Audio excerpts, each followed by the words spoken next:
तो फिल्म की शुरुआत होती है एक कातिल को दिखाते हुए जो अपनी गाड़ी से पहले लाश को निकालता है और फिर काट कर उसे दफना देता है। अब आगे हमें यही इसी जगह पर एक लड़का जैक दिखाया जाता है जो अनजान रोड पर आने जाने वाली गाड़ियों से लिफ्ट मांग रहा था। जैक के इर्द गिर्द साइन बोर्ड लगे हुए थे जिस पर लिखा था कि इस जगह पर खतरा है और इधर किसी भी अनजान आदमी को लिफ्ट ना दे। अभी क्यों लिखा हुआ था इस बात को तो कोई भी नहीं जानता था, मगर इसी वजह से कोई गाड़ी वाला जैक को लिफ्ट नहीं देता। जैक सुनसान रास्ते पर आहिस्ता आहिस्ता आगे बढ़ रहा था, तभी वो अपने सामने एक गाड़ी को आता हुआ देखता है जिसमें लड़का लड़की बैठे लड़ रहे थे। वो अपनी गाड़ी को एक साइड पर रोक लेते हैं।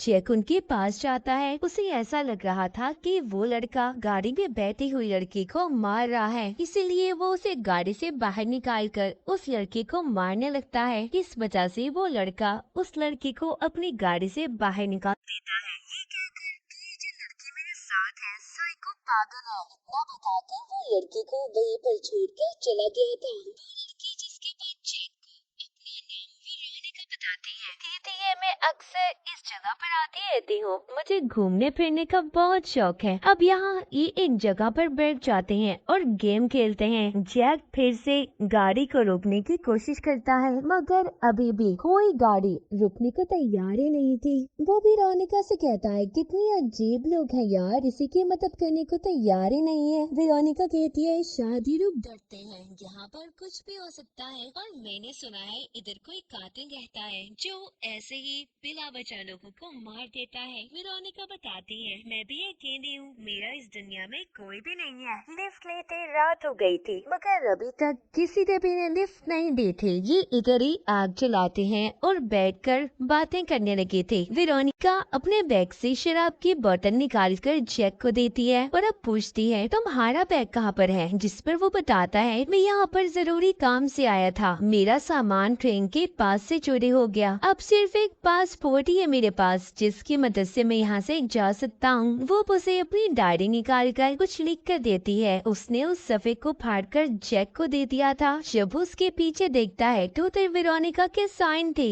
जिसे देखकर वो पूछता है ये क्या है। बस मैं अपना नाम लिखने की प्रैक्टिस कर रही थी और इससे ज्यादा कुछ भी नहीं। ऐसे ही बातें करते करते वो दोनों सो गए थे। सुबह जब होती है तो जैक देखता है उसके पास वेरोनिका नहीं थी। वो थोड़ा सा परेशान हो गया था। जब वो आगे जाकर देखता है तो वेरोनिका पास ही छोटी सी नहर में नहा रही थी। वो जैक को भी अंदर आने का कहती है। जैक भी उसके साथ नहाने लगा था। उन दोनों के दरमियान में काफी अच्छी दोस्ती हो गई थी। अब नहाने के बाद दोनों दोबारा से अपना सामान लेकर आगे बढ़ते हैं, मगर अब भी कोई भी ने लिफ्ट नहीं देता। थोड़ा सा आगे आने पर एक आदमी अपनी गाड़ी को रोक लेता है और अपना नाम ग्रिजेट बताता है। वो उन्हें लिफ्ट देने के लिए तैयार था। वेरोनिका उसे देखकर ज्यादा खुश नहीं थी। वो बहुत ही दुखी मन से उसकी गाड़ी में बैठ जाती है। ग्रिजेट कहता है मेरा घर यही पास में है, तुम लोगों को आज रात मेरे घर पर रुकना होगा। जैसे ही सुबह होगी मैं तुम्हें उसी जगह पर छोड़ आऊंगा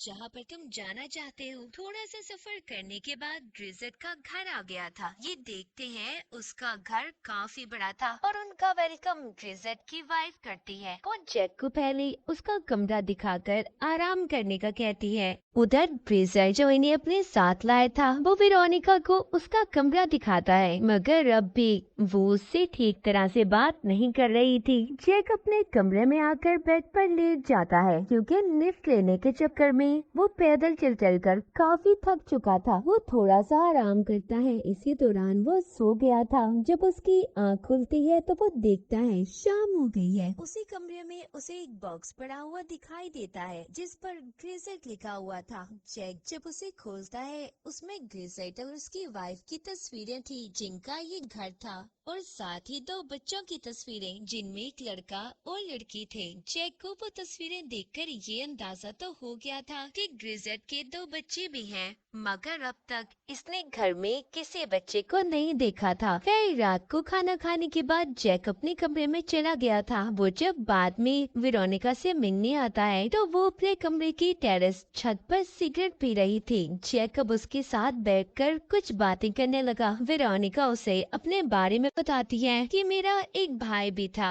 बचपन में हम हाइड एंड सीक छुपन छुपाई खेल रहे थे तो मेरा भाई ट्रक के नीचे आ गया, जिस वजह से उसकी मौत हो गई। अब तो मेरे माँ बाप भी नहीं हैं, मैं बहुत अकेली हूँ। ये सुनकर जैक को वेरोनिका के लिए बहुत बुरा लगता है। कुछ देर के बाद जैक नीचे आ गया था। वो अब ड्रिजेट के पास बैठता है जो इन्हें अपने घर में लाया था। जैक कहता है कि कल सुबह मुझे अपने घर जाना है, मेरे घर वाले मुझे लेकर परेशान होंगे और इस बारे में वेरोनिका से भी बात हुई है, तो इसीलिए हम सुबह निकल जाएंगे। यहाँ पर वो ब्रिजेट से उसके बच्चों के बारे में भी पूछता है, जिस पर वो कहता है नहीं, मेरे कोई बच्चे नहीं हैं। ये सुनकर जैक को काफी अजीब लगता है। वो सोचता है तो फिर उसने जिन बच्चों की तस्वीरें देखी थी वो कौन थे। पर वो इन बातों के बारे में ज्यादा नहीं सोचता, क्योंकि कल सुबह उसे अपने घर के लिए निकलना था और जाकर सो जाता है। जब सुबह होती है तो उठकर सबसे पहले वो वेरोनिका के कमरे में जाता है ताकि उसे लेकर वो जा सके, मगर जब वो जाकर देखता है तो वो कमरे में नहीं थी। उधर अब ग्रिसेट आता है जो इन्हें अपने साथ घर पर लाया था। जिसका ये घर था वो जैक को बताता है कि वेरोनिका सुबह होते ही निकल गई। उसने तुम्हें इसलिए नहीं बताया ताकि तुम परेशान ना हो जाओ। ये बात सुनकर जैक को ग्रिसेट पर शक होता है, क्योंकि वो काफी घबराया हुआ था। उसे उसकी बातों पर यकीन नहीं था। वो कहता है नहीं, तुम झूठ बोल रहे हो, वो ऐसे मुझे छोड़कर कैसे जा सकती है, हम दोनों को एक साथ जाना था। इसीलिए वो वेरोनिका को पूरे घर में ढूंढने लगता है, मगर वो उसे कहीं पर भी नहीं मिलती। अब ग्रिसेट जैक को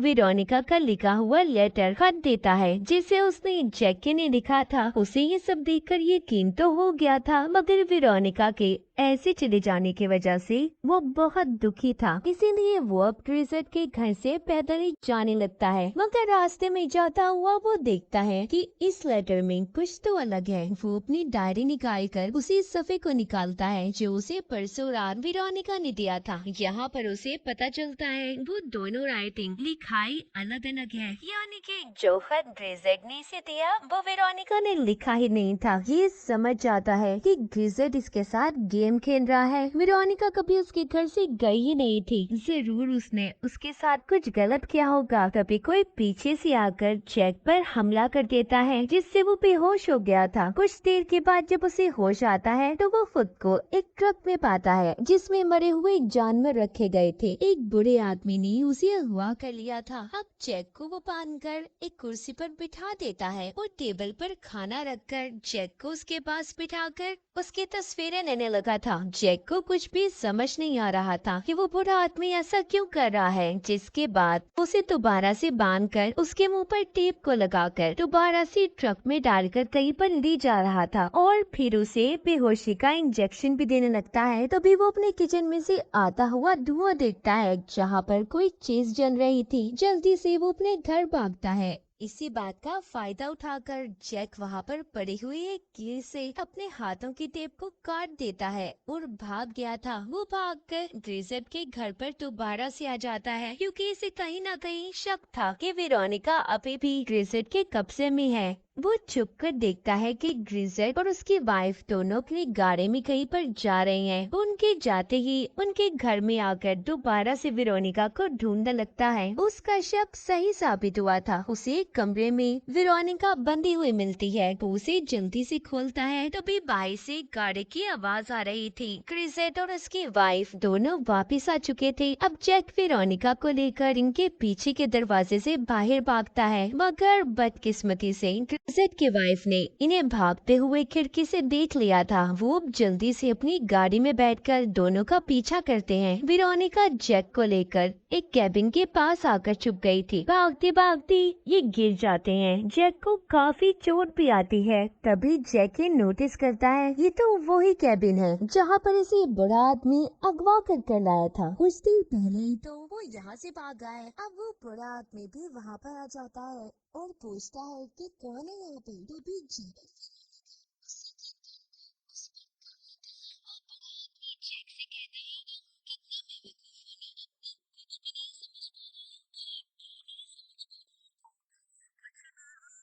पता चलने वाला था। वो उस बड़े आदमी को गन दिखा पाँव फिसल जाता है और एक रॉड उसके जिस्म से आर पार हो गया था, जिस वजह से उस बूढ़े आदमी की मौत हो जाती है। इधर जैक भी जख्मी होने की वजह से बेहोश हो गया था। यहाँ पर वेरोनिका के दिमाग में एक आइडिया आता है। वो एक प्लास्टिक शीट से पहले तो जैक को ढकती है, फिर एक चाकू को उठाकर उस मरे हुए बूढ़े आदमी को फिर से मारती है ताकि वो कहीं दोबारा जिंदा ना हो पाए। अभी तो एक ग्रिजेट और उसकी वाइफ भी इन्हें ढूंढते हुए यहाँ पर आ गए थे। तो यही पर आता है कहानी में बड़ा ट्विस्ट, जब ग्रिजेट को वेरोनिका डैड कहकर बुलाती है, यानी कि वेरोनिका ग्रिजेट की बेटी थी। ये सब अब तक जैक से झूठ बोल रहे थे। ऐसा क्यों था? तो अब यहाँ पर सभी राज खुलकर सामने आते हैं। पता चलता है कि वेरोनिका बचपन ही से एक साइको किलर पागल कातिल थी, जिसे लोगों को मारकर सुकून मिलता था। सबसे पहले उसने अपने छोटे भाई को मारा। इस बात का पता इसके मॉम डैड को भी पता चल गया था, मगर आज तक उन्होंने पुलिस को इस बारे में कुछ भी नहीं बताया, क्योंकि उनके बेटे की मौत के बाद वेरोनिका ही उनकी तीन बेटी बची थी। यानी कि वेरोनिका ने जो अपने भाई की कहानी जैक को सुनाई थी वो सारी झूठी थी। तब से अब तक वेरोनिका लोगों को मार रही थी। और शुरू में जिस लाश को हमने दफनाते हुए देखा था, ये सब भी वेरोनिका ही कर रही थी। हमें शुरू से ही दिखाया गया था क्यों हर तरफ खतरे के साइन बोर्ड लगे थे कि अनजान आदमी को लिफ्ट ना दें, क्योंकि बहुत अरसे से ऐसे ही लोग इस एरिया में मारे जाते थे और उन सबको वेरोनिका ही मारती थी। किसी को इस बारे में कुछ भी नहीं पता था सिवाय उसके मॉम डैड के, वो ही सब जानते थे। तो उन्होंने ये प्लान किया कि वो वेरोनिका को बांधकर घर पर रखेंगे, मगर पहले वो उस लड़के के साथ भाग गई जिसको हमने कहानी के शुरू में देखा। मगर उस लड़के को ये बात पता चल रही थी कि वेरोनिका आम इंसान नहीं बल्कि साइको पागल है, इसलिए उसने उसे रास्ते में ही छोड़ दिया। वहीं पर ग्रिजेट जो लगातार अपनी बेटी वेरोनिका को ढूंढ रहा था, तो वो उसी रोड पर जैक के साथ मिली। उनको झूठ बोलकर तभी वो घर ले आया। इसीलिए तो वेरोनिका उस वक्त परेशान थी कि कहीं उसकी सच्चाई जैक को न पता चल जाए, मगर उसके डैड भी चुप रहे। इसके बाद घर में ग्रिजेट ने दोबारा से वेरोनिका को बांध दिया और फिर उस बुरी आदमी को पैसे देकर जैक को अगवा करवा दिया। उससे कहा कि इसे टाउन से बाहर छोड़ दो ताकि इसकी जान बच जाए और मेरे बेटे से ना मारे। और इसी वजह से वेरोनिका की सच्चाई भी किसी को कभी पता नहीं चलेगी। इसका मतलब अब तक वो बूढ़ा आदमी, ग्रिजेट और उसकी वाइफ तीनों ही जैक को बचाने की कोशिश कर रहे थे। तभी तो उस बूढ़े आदमी ने कहा था कि लड़के तुम कितने बेवकूफ हो। अब यहाँ पर जैक को होश आ गया था। वो गन लेकर ग्रिजेट की गाड़ी के आगे आकर कहता है कि वेरोनिका को छोड़ दो। वेरोनिका भी गाड़ी से उतरकर उसके पास आ गई थी। इससे पहले उसकी मॉम जैक को कुछ सच्चाई बताती, वेरोनिका ने गन मारकर अपनी मॉम को बेहोश कर दिया था और अपनी डैड ग्रिजेट को टेप से बांध देती है। जिसके बाद जैक और वेरोनिका ग्रिजेट की गाड़ी लेकर भाग जाते हैं। रास्ते में जैक बहुत खुश था, शुक्र है वो बच गया। मगर वो पागल ये नहीं जानता था कि मौत का सामना तो अब होगा। वो खुश इसलिए हो रहा था कि फाइनली वो अपनी फैमिली से मिल पाएगा। जैक सुकून से आंखें बंद करके बैठ गया था। यहाँ पर वेरोनिका का हाथ आहिस्ता आहिस्ता चाकू की तरफ बढ़ रहा था। इसका मतलब अब ये जैक को मारने वाली थी, जिसके बाद ही यहाँ से भाग जाएगी और ऐसी जगह पर चली जाएगी कि इसके मॉम डैडी से ना ढूंढ पाए। बेचारा जैक ये नहीं जानता था कि जिस लड़की को वो बचा रहा है आगे जाकर वो उसकी मौत का कारण बनेगी। और इसी डार्क एंडिंग के साथ इस फिल्म की कहानी यहीं पर खत्म हो जाती है।